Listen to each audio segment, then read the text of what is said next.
Olá para você que está ligado na programação da Rádio Defensoria. Está começando mais um podcast Entrevistas DPE comigo, Beatriz Prio. E hoje a gente vai conversar com Shirlene Frasch sobre a segunda-feira, na verdade, de resultados da AVPEMA. A Shirlene, ela é chefe do setor de gestão de ações de projetos sociais da AVPEMA e vamos conversar um pouquinho sobre esse trabalho também. Primeiramente, seja muito bem-vinda e obrigada por ter aceitado o convite. Muito obrigada, Beatriz. Vamos começar explicando, então, o que é a AVPEMA, né? Qual é a responsabilidade, o que faz, como é que surgiram trazer essas medidas alternativas aqui para o Estado? Então, Beatriz, tem uma história. Nós iniciamos, salvo engano, em 2005, por aí, assim, mais ou menos, né? Não tenho bem a precisão, com a criação da Central de Alternativas Penais. Essa central, ela iniciou sob a responsabilidade da Defensoria Pública. Interessante, né? E lá, muito atrás, eu fui convidada para ser a coordenadora. O Poder Judiciário, nosso tribunal hoje, ele entrou como gestor político neste processo. E o Ministério da Justiça financiou a estruturação dessa central. E lá, então, nós começamos todo esse processo, né? Formando uma parceria com as nossas entidades governamentais e não governamentais, organizando encontros para que eles pudessem entender melhor como funciona esse processo. E foi um processo lento e teve a sua, digamos assim, os seus desafios, porque você tentar conversar com as entidades, dialogar com as entidades, para que elas entendessem esse processo e aceitassem receber cumpridores que haviam cometido crimes, foi um processo árduo, mas foi muito vitorioso, porque ali nós começamos todo esse trabalho magnífico que hoje a Vara de Penas Alternativas dá continuidade. E como é que são aplicadas essas medidas alternativas, né? As penas alternativas. Penas e medidas. Penas e medidas alternativas. Existe algum critério para serem aplicadas? Sim, eles têm que ter cometido, devem ter cometido crimes de baixo e médio potencial ofensivo. Então, são analisados todos os critérios objetivos, subjetivos, né? Se analisa antecedência criminal. Então, tem diversos fatores fundamentais baseados na lei que são observados pelo Ministério Público, pelo juiz, que vai sentenciar, né, que vai decidir sobre a aplicabilidade, né? Quem vai receber uma pena, quem vai receber uma medida, né? Pena aqueles que cometem crimes apenados até 4 anos, né? E que são passíveis de uma substituição penal, ou, dependendo do caso, pode ser proposto também um sursi penal, né? Geralmente é muito utilizado nos crimes de violência doméstica. E as medidas alternativas, que passa pelo sursi processual, ele não gera um antecedente, né? Ele aceita a proposta do Ministério Público e cumpre as condições. Temos a transação penal, que é uma outra medida, né? É baseada na Lei 9.099, onde é feito um acordo, né? Com aqueles pares, com as partes, para que não veja a tramitação, para que não exista, né, a tramitação de um processo, né, procurando falar de uma forma mais tranquila para que todos possam compreender, porque juridiquês fica difícil para todo mundo que não tem o conhecimento, né?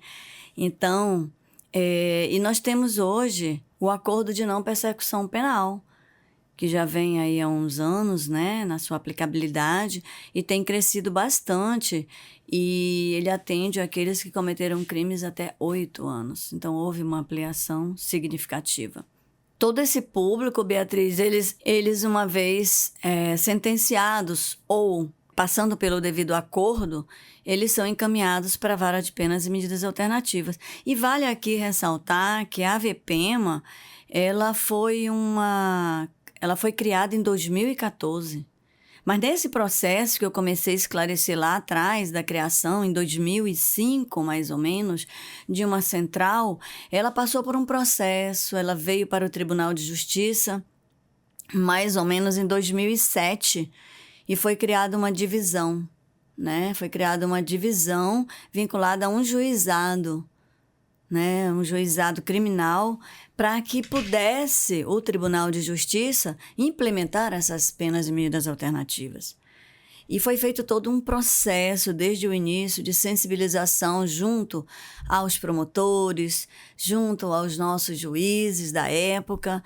Então, teve todo um trabalho de base para que hoje nós pudéssemos trabalhar e enxergar uma vara de penas alternativas com o porte e com a implementação que ela tem hoje, né? Com o trabalho magnífico que ela desenvolve hoje. Então, isso lá atrás foi construído, como eu poderia dizer, como se fosse um beija-flor, colocando gotinhas a gotinhas nesse processo, né?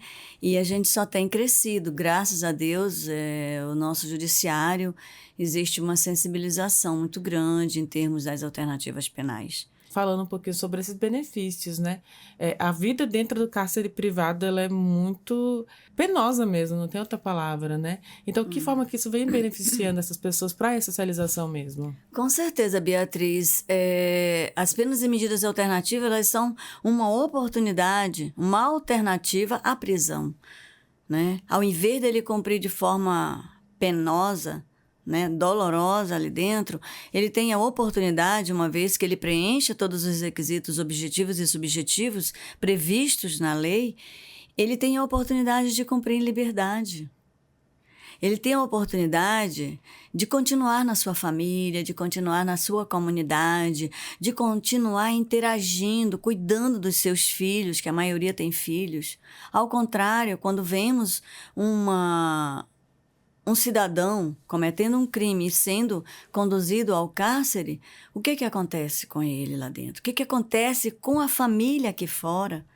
Os filhos, muitas vezes, se tornam também presas fáceis da própria sociedade. Então, é muito doloroso. Então, aí entra, Beatriz, a oportunidade da vara de penas alternativas trabalhar essa questão da execução das penas e medidas. Da vara de pena alternativa não se bitolar ao processo, mas olhar o que tem dentro do processo. Que são pessoas, né? Ali são pessoas, ali corre sangue, ali tem vida. E a gente dá ter essa capacidade de entrar naquela situação e poder enxergar-se ali dentro. E aí você consegue proporcionar condições de transformação da vida dessas pessoas. Porque você sensibiliza ele, potencializa para que ele acredite que ele é capaz de mudar e que ali pode ter sido apenas um fato isolado na vida dele, entendeu? E sabe, Beatriz, já fiz muitos atendimentos psicossociais desde meu início de história, né? Que foi lá em 2005, né? Então, lá, a criação do início da implementação das penas alternativas, não do Poder Judiciário. O Poder Judiciário tem 33 anos, eu estou nessa caminhada desde lá. Né? Entrei como voluntária, como já partilhamos antes do início da nossa conversa. Então você vê essas pessoas chegando até a vara e tendo esse atendimento adequado, sabe, de forma, uma acolhida adequada. E eles, então, começam a perceber que eles podem mudar. Claro que não é uma regra, toda regra tem exceções, né? Mas nós temos uma reincidência muito baixa. E a gente procura formar parcerias para que possa conceder a esses cumpridores a oportunidade deles caminharem em busca de oportunidades de uma vida melhor. Para eles, para os seus filhos, né? E aí entram os projetos sociais. Aí entra já a vara de pena alternativa criada em 2014 e já iniciando por meio da resolução do nosso Conselho Nacional de Justiça, que publicou em 2012 uma resolução dando um direcionamento para a utilização dos recursos das penas de prestação pecuniária. Né?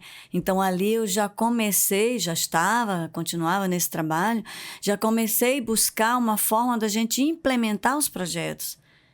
Em 2015, nós lançamos a primeira edição de um edital captando projetos sociais. Tivemos 10 projetos aprovados. Foi assim um louvor, um valor muito irrisório, né? O primeiro valor foi R$5.000, mas se você visse o que as instituições conseguiram fazer com R$5.000, a gente faz verdadeiros milagres. E aí você pode estar me indagando, Shirlene, e aí, como é esses projetos? Eles atendem diretamente os cumpridores? Eu diria que parcialmente sim, indiretamente eles atendem muito. Por quê? Porque tem pessoas que não fazem parte do nosso público, porque eles não são contemplados pelas alternativas penais, mas eles estão no cárcere. Mas a instituição que é parceira nossa, ela atende o filho daquele cidadão. Entendeu? Quando é um grupo de idosos, muitas vezes a sogra, a mãe daquele cumpridor, faz parte daquele grupo. Então, o recurso que nós disponibilizamos via edital para esses parceiros, eles atendem indiretamente aquele cumpridor, de alguma forma. E é nesse processo que a gente vai conseguindo transformar vidas. E qual é o perfil desses projetos, né? Quais são as características desses projetos? Assim, se você me permite, Beatriz, eu gostaria de colocar primeiramente as condições para que essas pessoas, né, essas entidades, pudessem fazer parte da nossa rede. É interessante a gente informar a população, até porque alguém que pode estar nos ouvindo se identifique e queira ser parceiro nosso. E a gente nós estamos de braços abertos para estar acolhendo, né, esclarecendo primeiramente, e uma vez preenchendo os requisitos, eles podem vir fazer parte dessa nossa grande família, como eu chamo a nossa rede de apoio, né? Então, Beatriz, para que eles possam fazer parte dessa rede, primeiramente eles têm que desenvolver ações que são voltadas para a sociedade, que são voltadas para as pessoas, que possam estar promovendo melhoria na qualidade de vida dessas pessoas. Então, nós temos até na nossa resolução, nós temos uma resolução mais atual hoje, que é a 558, né, que foi publicada em maio de 2024 do CNJ, que veio trazer o que já continha na de 2012, mas esclarecer mais alguns pontos, né? Então, essas instituições, elas têm que desenvolver trabalho de relevância social e não podem ter, digamos assim, interesse econômico.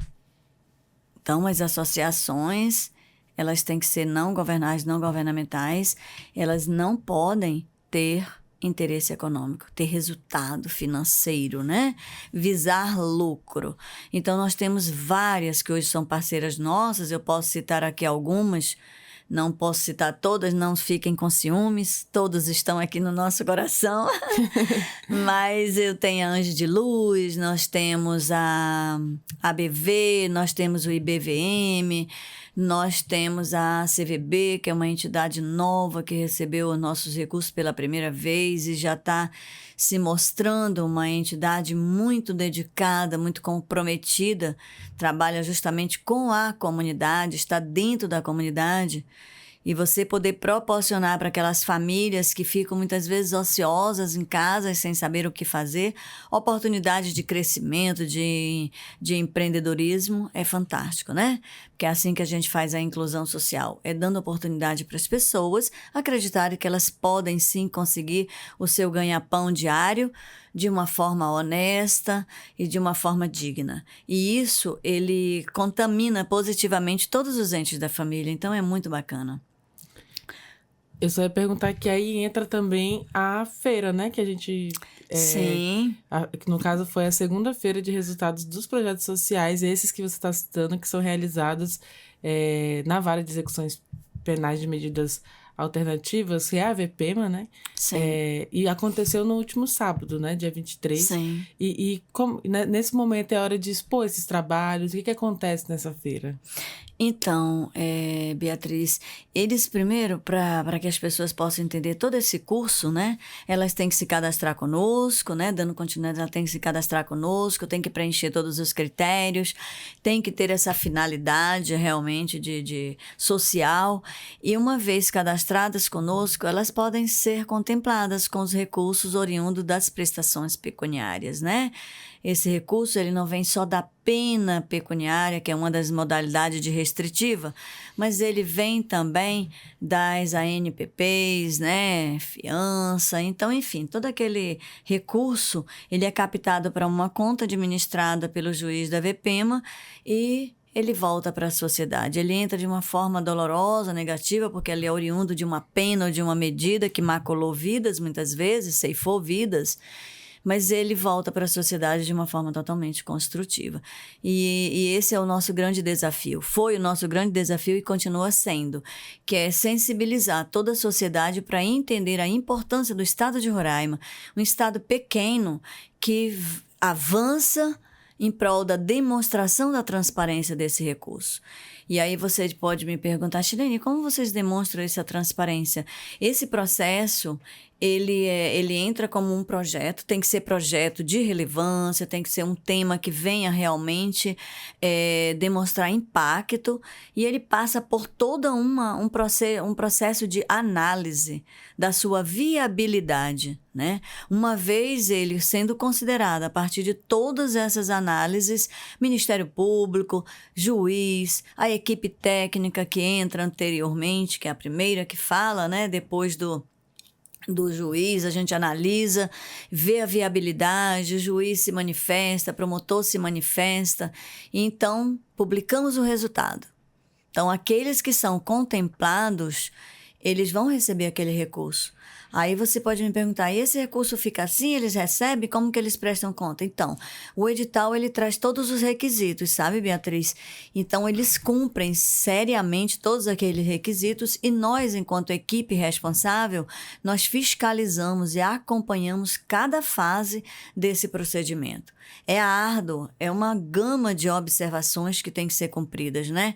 E quando eles prestam conta, eles juntam todos os comprovantes das aquisições dos produtos que eles adquiriram, né? Eles juntam um relatório parcial de tudo que eles fizeram, dos desafios, das dificuldades que eles tiveram, e tudo isso é encaminhado para o nosso núcleo de auditoria interna, que é um núcleo capacitado para estar avaliando se houve cumprimento de todos os requisitos.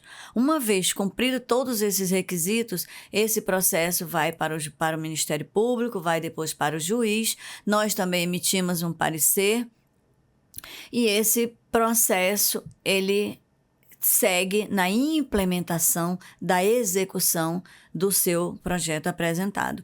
E nós acompanhamos, fiscalizamos, nós temos visitas periódicas, nós estamos sempre presentes na vida desses parceiros, orientando, esclarecendo, tirando dúvida, motivando, dando novas ideias. A gente é presente na vida deles. Por isso que eu gosto de chamar os nossos parceiros, Beatriz, de uma grande família. E que essa grande família, ela é os olhos da VPEMA, porque sem eles nós não existimos. Porque é com eles que nós conseguimos fazer o encaminhamento daqueles cumpridores que chegam à VPEMA para cumprir uma pena de prestação pecuniária. Seja ela oriunda de um processo, né, de uma pena, seja ela oriunda de um processo que é proposto um acordo, né? Então, essas pessoas são encaminhadas para esses parceiros, e lá eles cumprem as suas reprimendas. E a nossa rede é muito sensibilizada para acolher esse cumpridor de braços abertos, cobrando sim, Beatriz, a responsabilidade deles, cobrando o compromisso, a postura adequada de cidadão ali naquela unidade, mas ao mesmo tempo acolhendo e dando oportunidade dele se tornar uma pessoa melhor. E é isso que nós temos visto. Às vezes nós temos, nas nossas reuniões, tem testemunhos que eles dizem assim, nossa, o cumpridor foi tão magnífico, que eu disse a ele, olha, passa ali em frente ao, sei lá, a Polícia Federal, faz um cavalo de pau, qualquer coisa, para você voltar para cá. Eu digo, não diga isso. Ele tem que sair melhor. Arranje uma oportunidade para ele voltar para sua unidade como profissional. Mas isso tudo de uma forma bem relaxada, nada na seriedade, mas mostrando, tentando demonstrar através da brincadeira o quanto aquele cumpridor foi importante na sua unidade. De chegar e dar testemunho de que o cumpridor é melhor do que alguns servidores que lhe auxiliam no dia a dia. Então isso é magnífico. Onde eu ando, eu encontro cumpridores que não me esquecem de anos atrás, que cumpriram lá no HGR 3 anos de pena, mas que hoje estão aí, inseridos na sociedade, trabalhando, cuidando da sua família. Muitos deles estudam, voltam à escola, se formam. Eu tenho tantos testemunhos, Beatriz, que não dá para citar aqui. São muitos. Eu tenho um muito interessante. Já que é um bate-papo, né? Vamos ficar aqui bem no informal. Então, eu estava nessa época cursando Direito. Fui muito incentivada por um dos nossos palestrantes que veio a Roraima, que se chama Flávio Fontes. Ele é juiz da Vara de Penas e Medidas Alternativas de Pernambuco. Lá é VEP, né? É uma vara de execução somente, mas que faz também o atendimento das penas e medidas alternativas, mas é uma VEP. Né? Então, ele veio a Roraima convidado por nós, Defensoria Pública, na época, a gestora, né? A defensora-geral era a doutora Leni Veras. E nós trouxemos alguns palestrantes de fora, e o doutor Flávio, que já vinha ao nosso estado ministrar mestrado, né? Aulas de mestrado, ele foi convidado, né? Me foi sugerido, foi ali que começou a minha grande amizade com ele, né? Hoje ele diz que nós somos irmãos. E ele veio a Roraima e ele me incentivou muito naquela época a fazer direito, porque a minha formação é serviço social, especialização em direito da criança, violência doméstica, essas coisas todas. Mas eu fiz direito, fui motivada por ele. E um dos dias que eu estava saindo da faculdade, uma pessoa me chamava, mas ele não me chamava pelo nome. Ele me chamava por doutora. Doutora, que eles têm esse hábito, né? De nos chamar de doutoras, né?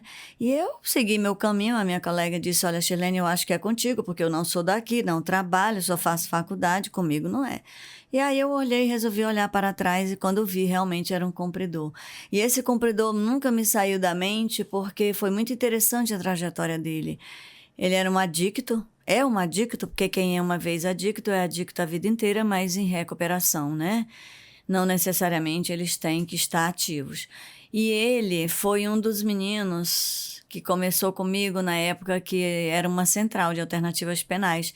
E ele deu muito trabalho. Os nossos técnicos não conseguiam que ele o atendesse. Iam na casa dele, ele não atendia. Os estagiários, ele não atendia. Aí todo mundo resolveu desistir. Eu disse, não, nós não vamos desistir. É um ser humano, precisamos tentar, vamos insistir. E daí eu fui até a casa dele, uma casa muito humilde, como coloquei, e ele, para minha surpresa e digamos assim, e graça, ele abriu a porta, só uma frestinha assim, porque ele estava numa condição deplorável, né? Usou a noite inteira, e daí ele me reconheceu e disse que ele não estava em condições de me atender. E daí eu falei que eu precisava muito conversar com ele e que eu queria ajudá-lo. E então ele disse que iria lá na Central de Alternativas Penais, que na época era uma CEAPA. E ele foi lá conosco, realmente ele honrou a palavra dele, alguns dias depois, né? Tentou se recompor, ficar mais sóbrio. E então, a partir dali, nós começamos um trabalho. Naquela época, uma equipe pequena, mas uma equipe muito motivada e muito envolvida com o trabalho. Então, o que essas pessoas fizeram? Nós propomos uma reunião. Nós tínhamos só uma sala e nós fazíamos uma reunião com os adictos no sábado. Só nós técnicos. Então, nós chamamos essa pessoa para ir e ele foi. Tínhamos reunião também com os familiares, era interessante. E dali a gente começou a ver que estava dando certo, que ele estava trilhando, ele estava se esforçando. E neste dia que ele acabou me encontrando na faculdade, como eu ressaltava, né? Ele disse, me deu umas notícias maravilhosas que eu nunca esqueço. Ele disse, doutora, eu passei no concurso do Estado. O primeiro concurso que teve no Estado, ele passou. Para que área? Enfermagem. E ele estava fazendo o curso de enfermagem. Eu fiquei assim super emocionada. Aí contei tudo para minha amiga, conversamos. Ela disse, nossa, Chilene, que linda essa história, né? Então, assim, Beatriz, eu penso que Deus não coloca a gente no mundo sem um propósito. Então, acho que ele me colocou nesse mundo com esse propósito, né? E eu tenho caminhado nesta linha, já abri mão de muitas outras oportunidades na minha vida para dar continuidade a esse trabalho que eu acredito. E ele reconstituiu a família, né? Recompôs, porque estava tudo muito dispersado por conta da droga, porque todos adoecem quando tem um dependente químico em casa, né? Todos ficam doentes, né? São os codependentes. E graças a Deus, ele teve toda essa história de superação. E por conta dessa história de superação, ele foi chamado várias vezes para dar entrevistas no jornal Folha, essas coisas todas, porque eu divulgava, e aí ficavam interessados. Aceitava, ele não tinha receio de mostrar a sua face, né? E graças a Deus, eu hoje nunca mais o vi, né? A cidade cresceu, né? E a gente nunca mais se encontrou. Mas tem um outro testemunho de um que trabalha numa empresa privada. Esse menino eu acompanhei desde Central, né? Desde a Central, e ele, como foi uma pena longa, 3 anos, né? Ele cumpriu no HGR e eu só recebi elogios desse rapaz. Só elogios, elogios, elogios, e ele realmente mudou a conduta dele. Mudou a conduta, não praticou, não reincidiu no crime, é um excelente funcionário, respeitado, é pai e nunca esquece da gente. O que eu acho lindo é isso. Sempre que eu vou nesta empresa fazer alguma compra, ele me encontra. E ele fala para todo mundo. Aí começa, foi ela que me ajudou, não sei o que e tal. É muito lindo, porque é muito gratificante, Beatriz, você ver que você conseguiu ser aquilo que Deus quer na vida, pede da gente, ser sal e luz na vida das pessoas. Então, eu tenho muitas pessoas que às vezes nem me conhecem, mas mandam uns bilhetinhos. Olha, fulano me disse que a senhora ajudou fulano, a senhora pode ajudar o meu filho, a minha filha, assim, assim, assim. E a gente, muitas vezes, nem é um caso diretamente ligado ao nosso trabalho, mas a gente, como cidadão e servo de Deus, a gente vai procurando atender naquilo que a gente consegue, né? Então, é muito gratificante. Então, por isso, trabalhar com penas e medidas alternativas tem que ter esse perfil, tem que gostar de pessoas, tem que gostar de gente, né? Tem que acreditar no ser humano, porque se não acreditamos no ser humano, como podemos trabalhar numa área com pessoas que estão à margem da sociedade, né? Pessoas que cometeram algum deslize em sua vida, uns maiores, outros menores, mas que estão ali buscando uma oportunidade de voltar e de contribuir com essa sociedade. E a gente tem muitas histórias de superação, por isso eu acredito nas penas e medidas alternativas. É uma transformação de vida mesmo, né? E a senhora... Queria até que a senhora lembrasse um pouquinho, né? Mais um pouco de como foi instituir, né? Essa história aqui em Roraima. Já vão fazer 20 anos, de 2005, desde a Central, quando começou esse projeto. Já estamos entrando em 2025, né? Então, são 20 anos de história, é muito tempo. Muito tempo, sabe, Beatriz? E eu tô nessa caminhada desde lá. E, assim, me sinto muito gratificada, porque penso que a missão da gente é servir, né? E ser servido é uma consequência. E eu vejo isso no meu dia a dia, sabe? Eu vejo essa graça alcançada. Quando você consegue... Eu tenho um testemunho muito lindo também de eu acho que os testemunhos arrastam, é bom a gente falar. Tem um testemunho de um rapaz que começou na Central de Alternativas Penais com furto também e adicção.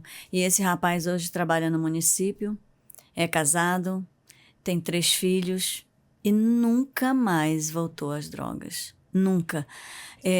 Eu, às vezes, o levo até para minha casa, porque ele começou o trabalho dele na nossa casa, na minha casa e na casa da secretária, limpando nossos quintais, porque ninguém dava oportunidade para ele trabalhar. Ninguém acreditava nele. E eu levei ele para dentro da minha casa, meu filho era bem pequeno à época, criança. Minha família foi contra, porque também faz parte da sociedade, tem receios. É normal, a gente tem que entender que nós somos seres humanos. Mas eu tentei mostrar para eles que a gente precisava fazer a diferença e que eu ia começar esse processo. E depois toda a minha família gostou tanto dele que ele já ia para a casa deles fazer serviços. E ali ele começou a ganhar o seu dinheiro honestamente, e ali ele começou a crescer, e dali eu ia colocar ele numa escola de desenho, porque ele desenhava muito bem, mas ele optou por um casamento. Não, vou casar. 18 anos, 19 anos. Digo, meu Deus, você não cuida nem de ti, menino. Aí ele foi e casou. Casou e hoje ele tem 3 filhos. Deu sempre certo, né? volta na minha casa. Sempre que eu faço algum aniversário, alguma coisa, ele é o primeiro a ser convidado e me ajuda em tudo. E ainda fica apontando que os garçons estão bebendo, porque ele não toma um gole de cerveja. A bebida dele ainda denuncia. Ele disse, olha, ele tá tomando cerveja no serviço. É muito engraçado. Mas ele não bebe absolutamente nada. Só água e refrigerante. Suco, essas coisas naturais. Ele não toma. Então, assim, são exemplos de superação que eu gosto de trazer para mostrar para as pessoas que a gente não precisa ter tanto medo. Ter prudência, sim, mas não tanto medo, tanto pânico, né? É possível ajudar, é possível fazer a diferença. E foi em 2014, né, que... Aí, nesse período anterior, nós funcionamos como central, como eu te falei, né? Dr. Flávio deu todo esse impulso para a gente, veio a Roraima. Dr. Flávio é doutor em Direito Penal e a monografia dele de doutorado com o Dr. Alvino, que já faleceu, um psicólogo muito, muito famoso aqui, conhecido, né? Renomado. Ele fez a monografia dele em Justiça Restaurativa. Fica aqui a dica para quem quer conhecer um pouco mais. É uma obra maravilhosa, maravilhosa. É um profissional humano, um profissional que se jogou para conhecer a realidade da adicção, né? Ele começou lá, olhando, conhecendo, para poder fazer a monografia dele. Foi muito lindo o trabalho dele. E aí, em 2014, aí nesse intervalo, o Ministério da Justiça veio a Roraima, né, com uma equipe, né? Já existia nessa época a central... a CONAPA, que era uma Comissão Nacional de Penas e Medidas Alternativas, da qual eu fiz parte, fui convidada durante alguns anos. E uma equipe da CONAPA, né, junto ao Ministério da Justiça, veio a Roraima e aos demais estados da federação, sensibilizando o Poder Judiciário para a criação da vara. Foi quando, na gestão da desembargadora Tânia, foi criada a Vara de Penas e Medidas Alternativas em 2014. Então, muita gratidão, né, pela sensibilização e pela, digamos assim, a visão de enxergar a necessidade de você ter uma vara especializada, né, específica, para cuidar dessas penas e medidas alternativas. Que hoje a gente vê muitas pessoas ainda acharem que tudo tem que ir para o cárcere. Mas não, Beatriz, a gente precisa entender que tem... crimes que podem ser responsabilizados, que podem ser cumpridos sem tirar a pessoa do seu meio, sem tirar a pessoa do seu espaço, né? Garantindo a essas pessoas vida, né? Oportunidade de criar sua família de forma digna, né? Então, a Vara de Pena Alternativa, ela tem todo esse condão. E aí chega a culminância desse projeto que foi a feira, realizada no dia 23, a segunda-feira, onde expõe todos esses parceiros também, né, essas instituições que recebem, que atuam também nesse trabalho. Eu vi aqui que contou com 63 estandes montados, né? Com tendas, instituições públicas, privadas. E nesse local foi apresentado realmente de forma transparente os impactos sociais que são alcançados, né? Por meio da Vara de Execuções Penais. Conta pra gente como é que aconteceu isso. Então, Beatriz, eu digo que foi um sonho que se tornou realidade, né? Nós começamos em 2018 fazendo um embrião de feira dentro do próprio espaço do Fórum Criminal. Um embrião, né? Com poucas unidades ali, mas já tentando sensibilizar os nossos colegas, nossos parceiros, né? Colegas de trabalho que ficam ali, as varas que ficam ali, os juízes. Então, a gente fez esse embrião e foi muito bacana. E aquilo nos motivou a sonhar com a possibilidade de levar esse resultado para uma praça pública, porque não tem lugar melhor para você estar diretamente em contato com as pessoas do que a praça pública, né? Foi ali na Paracate, né? Sim, a primeira foi na Velia. E agora foi na Paracate. Agora foi no Fábio Paracate. Pronto. Tá certo. Então, o da Velia, nós conseguimos levar 50 standers, né? 50 Nossa, parceiros. já foi bastante, né? Já foi bastante. Ficou apertadinha, a gente viu que digamos assim, a transitação foi um pouco prejudicada, porque ficou um corredorzinho muito estreito, standers de um lado e de outro, mas ali já foi a primeira semente, digamos assim, que já começou a germinar, mostrando que tinha condições de continuidade. E nós continuamos fazendo essa defesa, buscando. A primeira nós fizemos praticamente sozinhos, né? Buscando diretamente as instituições para que a gente conseguisse realizar. E foi árdua, como tudo que você luta para executar tem as suas dificuldades, mas foi gratificante. O resultado foi maravilhoso. E eu me lembro que eu mandei os áudios, as fotos, tudo, as publicações para os amigos aí fora. E todo mundo que teve a oportunidade de ter acesso a esse material ficaram assim vislumbrados. Poxa, mas Roraima, um estado pequeno, com essa iniciativa de levar para o público a transparência, porque assim, Beatriz, esses recursos, eles entram no Poder Judiciário, vão para uma conta que é administrada, no caso da VPEMA, da nossa vara, pelo nosso juiz da VPEMA, né? E aí você não dá transparência para a sociedade, o que você faz com esse recurso? Aqueles que pagam essa modalidade de pena, né? Eles ficam questionando, para onde vai esse dinheiro? Fica no bolso do juiz, fica no bolso de alguém do judiciário. Eles é o ser humano. Eles, quando não têm uma, digamos assim, uma clareza, uma transparência, para que eles tenham a certeza de para onde vai esse recurso, eles pensam. E aí a mente humana, ela viaja, né? Então eles ficam imaginando 1000 coisas mirabolantes. E aí eu sempre dizia, não, esse recurso vai para uma conta, olha, esse recurso é assim. Ele dizia, é mesmo, é mesmo. E eu convidava também eles para irem nesses eventos, para que eles pudessem ver em loco os resultados. Então, nós conseguimos, assim, ter muitos olhos lá fora e muitos elogios desse trabalho. E daí nós dissemos assim, o doutor Alexandre é o nosso juiz, ele é um juiz muito sensível à causa, é um juiz que nos apoia em todas as iniciativas, sabe? Está sempre presente conosco. E ele abraçou essa ideia, né? Esse sonho, e deu todo o apoio para que a gente continuasse. Então, os desafios são grandes, ele sabe disso, mas a gente disse, não, se todos estivermos juntos, a gente consegue, né? Porque a união faz a força. E foi assim que nós fizemos um projeto, encaminhamos para o tribunal, para que fizesse parte do calendário. Mas você sabe que tudo isso é muito, digamos assim, passa por muitas fases, é muito difícil de sair dentro daquele prazo que a gente deseja.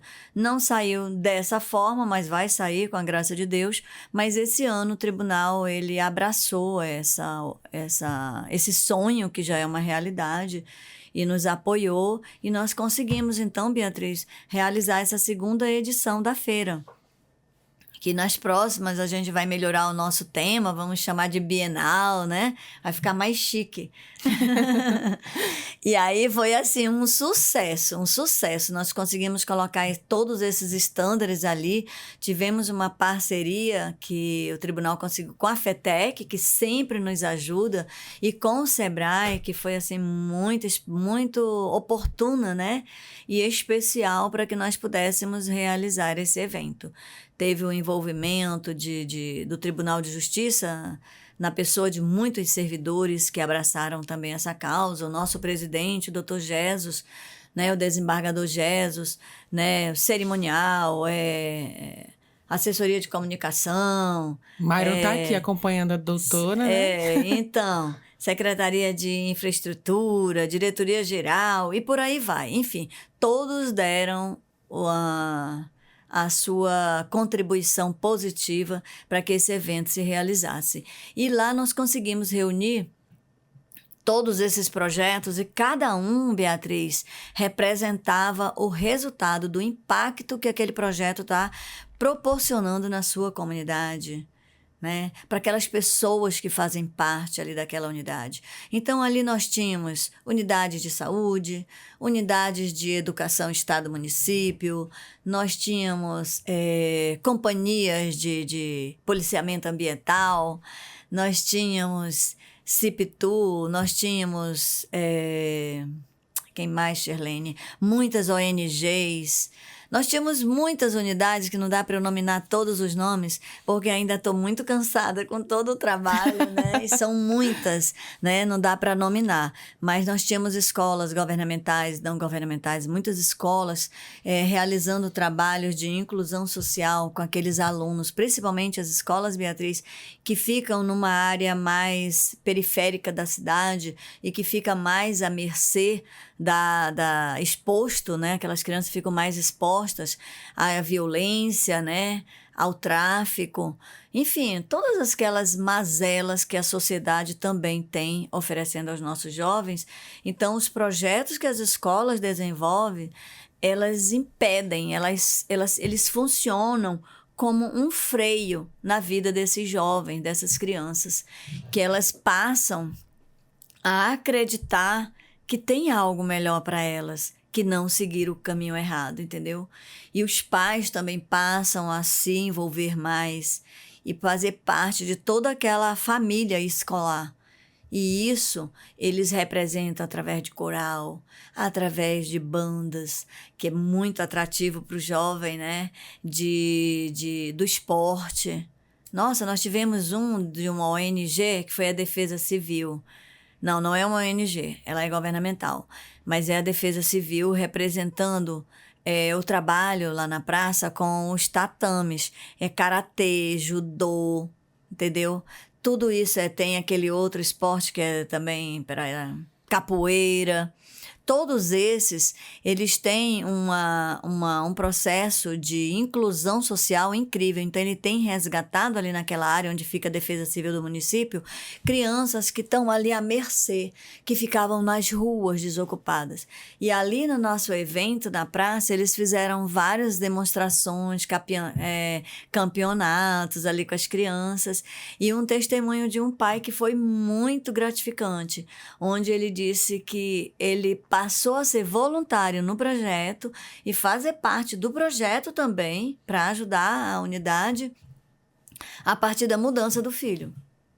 O filho era rebelde, o filho faltava à escola, o filho só queria viver nas ruas, já estava iniciando no mundo da violência. E a partir da inclusão desse jovem no projeto, houve uma transformação radical de vida. E hoje os dois são grandes parceiros, pai e filho. Então, foi um testemunho muito lindo. Então, como Beatriz, nós temos inúmeros. Inclusive na área do empreendedorismo. E empreendedorismo desenvolvido não só com ONGs, mas por unidades governamentais, tanto do estado como do município.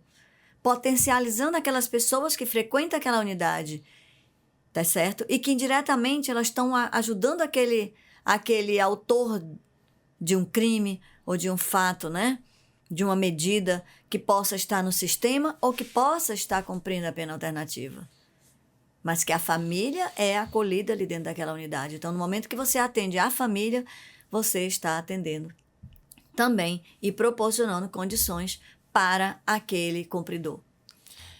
Eu queria entender também sobre a expansão, né? A gente teve essa feira agora, mas já tem projetos, já tem ideias para o próximo ano. Quais são as expectativas da VPEMA aí com a feira para o ano seguinte? Então, até então, nós estávamos tentando chamar a nossa feira de primeira, de segunda, né? E fazer todos os anos, mas é um evento que envolve muita ação, né?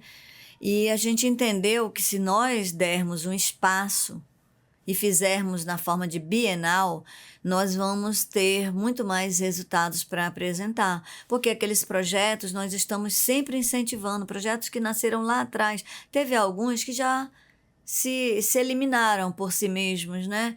Mas a gente tem sempre incentivado os nossos parceiros, Beatriz, para que eles possam estar criando meios para a manutenção daquele projeto. Porque o recurso da pena de prestação pecuniária ou das alternativas penais, ou das prestações pecuniárias, como nós chamamos, que envolve outros recursos, não só o da PP, eles têm que existir e eles têm que gerar recursos para a continuidade. Porque no momento que eles recebem o primeiro recurso da VPEMA, nós funcionamos como se fôssemos aquele incentivo inicial para que eles possam implementar um projeto. Agora, a continuidade, eles têm que ter a criatividade, se unir enquanto comunidade para dar essa continuidade. Então, o que acontece? Aquele projeto, muitas vezes, ele continua assim, mas eles também não ficam impedidos de apresentar outros temas, porque muitas vezes o novo tema que ele apresenta, ele vai somar-se àquele anterior, porque tudo é uma soma de ações em prol da inclusão social, sempre vendo o melhor que você pode oferecer para que aquele cidadão tenha qualidade de vida. Então, todos os projetos, em cada unidade, eles vão se somando. E ali naquela nossa feira, nós tivemos a demonstração de projetos atuais, financiados com recurso agora em 2023, 2024, e tivemos projetos financiados há 3, 4 anos atrás, 5 anos atrás. Você entende? Então, assim, os nossos parceiros são incríveis. Eles acatam, a gente faz muita reunião, porque como são muitos, a gente não tem condições de fazer uma reunião ou de visitar um a um.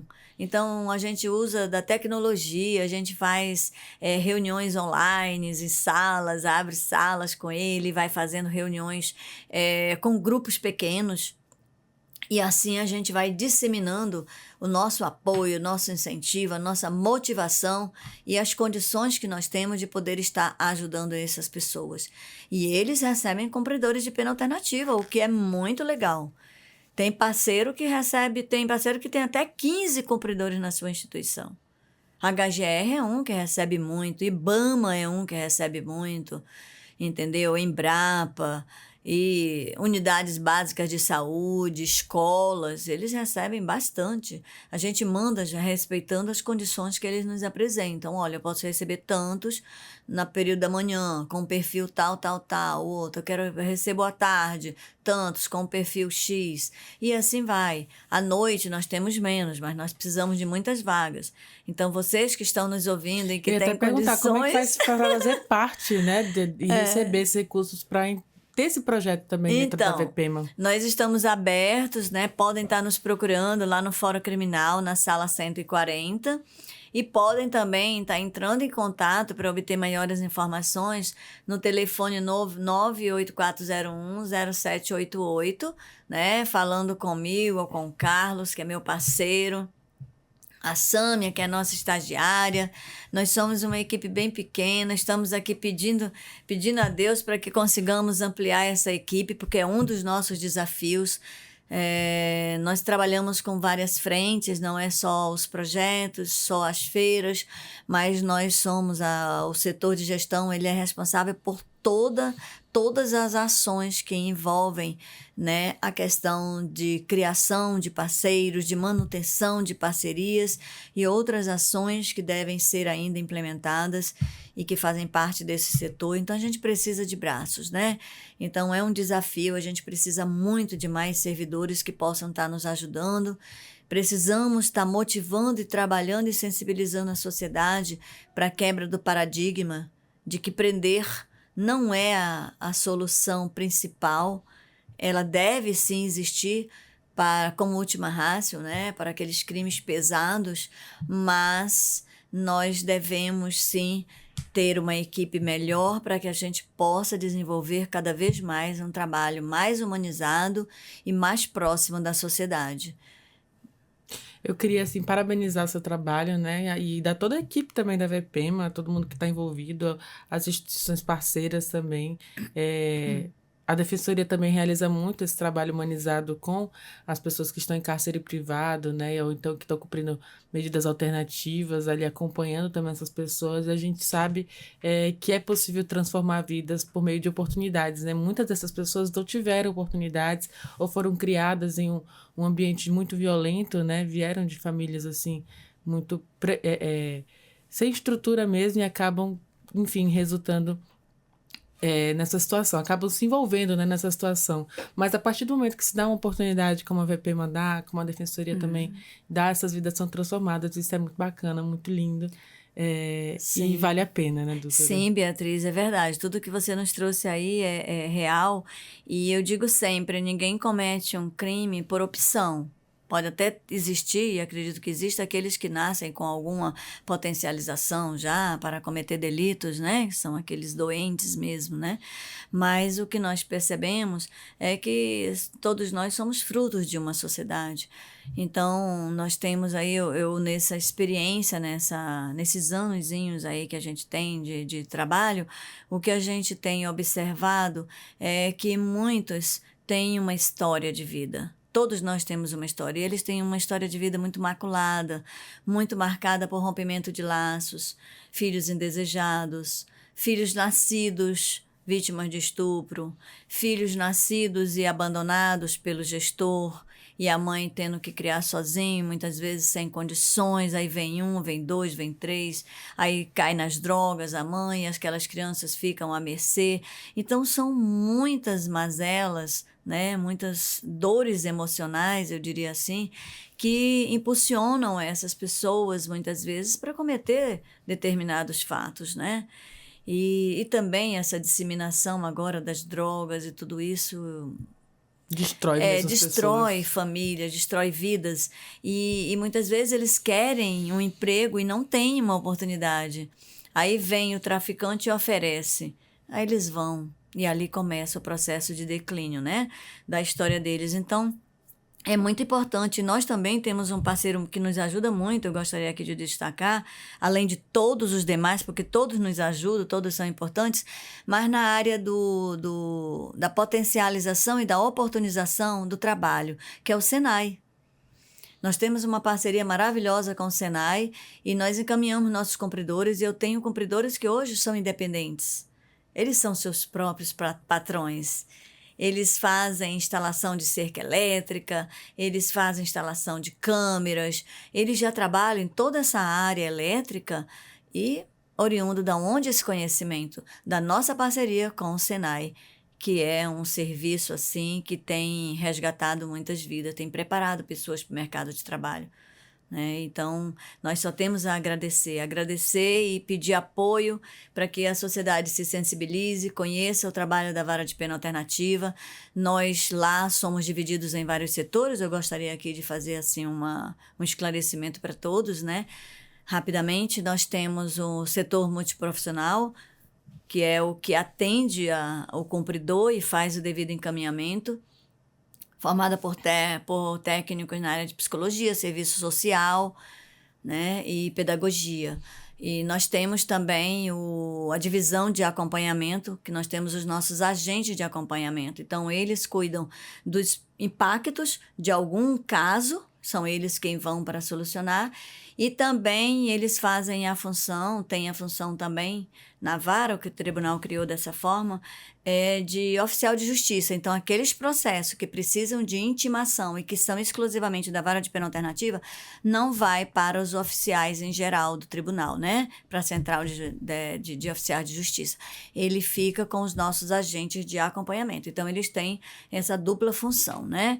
Temos a nossa divisão de acompanhamento, que nós temos uma coordenação também, e alguns servidores que cuidam realmente do acompanhamento daquelas frequências, porque esse cumpridor, quando ele é encaminhado, Beatriz, ele não é encaminhado de uma forma aleatória, tem toda uma documentação, um respaldo para que ele chegue àquela instituição, né? Apresentado naquela instituição. Vai o ofício, vai a ficha de encaminhamento, vai a frequência. A primeira frequência é encaminhada no corpo de documentos pelos técnicos, no primeiro momento do atendimento. Posteriormente, a segunda frequência, ela já passa a ser controlada pela divisão de acompanhamento. Então, o nosso parceiro, todo final de mês, ele manda aquela frequência. E tudo isso a gente faz hoje via e-mail. Mas tem uma tecnologia, né, um processo aí tramitando para criar um sistema que vai facilitar muito o controle dessas frequências e que a gente está rogando a Deus que esse sistema saia o mais rápido possível, porque isso vai diminuir trabalho. E essas pessoas vão conseguir se envolver em outras ações para melhorar o trabalho que a VPEMA desenvolve, porque tem muita coisa para se fazer ainda, né? E daí tem o gabinete, né, com os assessores, nós temos a SGAP. A SGAP, que é esse setor no qual eu estou coordenadora, né? Que também cuida de todas as ações e projetos e rede e tudo que envolve, assim, esse trabalho da VPEMA. E temos a secretaria também, que temos um diretor de secretaria e vários servidores, que é o que faz o acompanhamento de toda a entrada do processo, de todo aquele controle interno do processo. Então, essa é a vara de penas e medidas alternativas. Temos um juiz. Sonhamos em ter um defensor exclusivo para a VPEMA.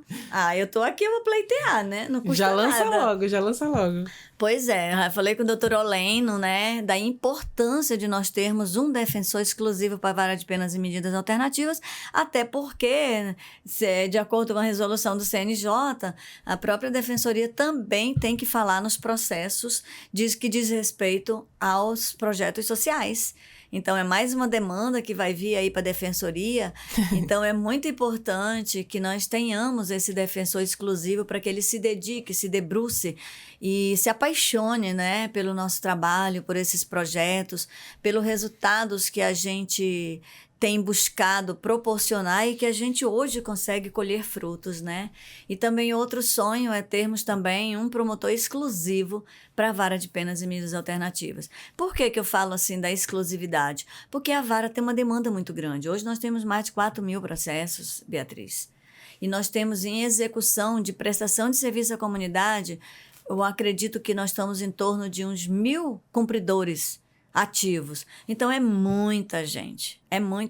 E você precisa dar esse retorno para a sociedade da eficácia desse cumprimento. Não é uma coisa que você mande e simplesmente espere frequência no final do mês. Não é assim. Tem que ter o acompanhamento, tem que ter o controle. E ali são pessoas, então você tem que estar atento a cada caso, a cada situação. Então, seria assim, é um sonho nosso, né? E que eu espero um dia ainda conseguir vivenciar, ter um defensor e um promotor exclusivo para a gente. Porque juiz nós temos, é um juiz muito sensibilizado, é um juiz muito atuante e que a gente quer deixar registrado aqui a nossa gratidão a todos os servidores, ao nosso juiz, aos nossos promotores que atuam. Quero agradecer também a doutora Elciane, que é hoje quem responde lá pela nossa vara também, acumula com muitas outras coisas, a gente sabe que não é fácil. Mas quero agradecer a todos os ouvintes, né, e informar e deixar bem expresso que nós estamos de braços abertos para receber aquele que pretende ou que tem intenção de conhecer um pouco mais o nosso trabalho e ser parceiros nossos, né? Só um dos critérios fundamentais é que tem que receber os cumpridores de penas e medidas alternativas, sabe, Beatriz? Porque eu já tive algumas unidades que nos procuraram, mas infelizmente eles não tinham uma estrutura para poder receber cumpridores. E aí a gente não tem como descumprir o que está previsto, né? Na resolução do CNJ, né? Da nossa corregedoria também, a nossa resolução. Enfim, a gente tem que cumprir o que está na legislação. Mas é só gratidão à sociedade que participou ali do nosso evento, que prestigiou. E pedir para que todos possam estar refletindo sobre a importância de você acolher, de você compreender melhor essas pessoas que cumprem as penas e medidas alternativas. Não esperemos, eu sempre digo, Beatriz, que não esperemos viver uma situação dessa para mudarmos o nosso olhar. Que procuremos entender que todos estão ali por algum motivo. A gente tem que ter muita prudência, sim. Responsabilidade, sim. Mas não deixar de procurar conhecer para melhor acolher. Com essas palavras de gratidão e de graças a Deus, porque Ele é o gestor de tudo, a nossa mãezinha também, eu como uma boa católica, né, agradecendo aí a grande contribuição deles que nos preparam e nos dão saúde e força para continuar essa missão. Só gratidão. A gente que agradece também tudo que você compartilhou conosco aqui, as histórias, o trabalho, e desejamos muito sucesso a essa equipe aí maravilhosa da VPEMA. Parabéns mais uma vez. Eu quero agradecer também a Defensoria, que abriu as portas para que pudéssemos vir falar um pouquinho aqui de uma forma bem aberta, bem tranquila, né, sem protocolo, né, sobre esse nosso trabalho. E agradecer ao Tribunal de Justiça, na pessoa do nosso desembargador, que tem apoiado muito a nossa causa. Muito obrigada, Beatriz. Eu que agradeço. Estamos à disposição. E juntos, né? Trabalhando. Juntos, caminhando juntos, sempre. Então é isso, a gente vai encerrando assim, então, mais um bate-papo aqui, né, no nosso podcast Entrevistas DPE. E eu te lembro que você pode ouvir essa e outras entrevistas acessando os canais oficiais da Defensoria Pública de Roraima, no Deezer, no Spotify e no YouTube. Qualquer dúvida é só digitar Defensoria RR. Muito obrigada pela sua companhia e até o nosso próximo encontro. Tchau, tchau!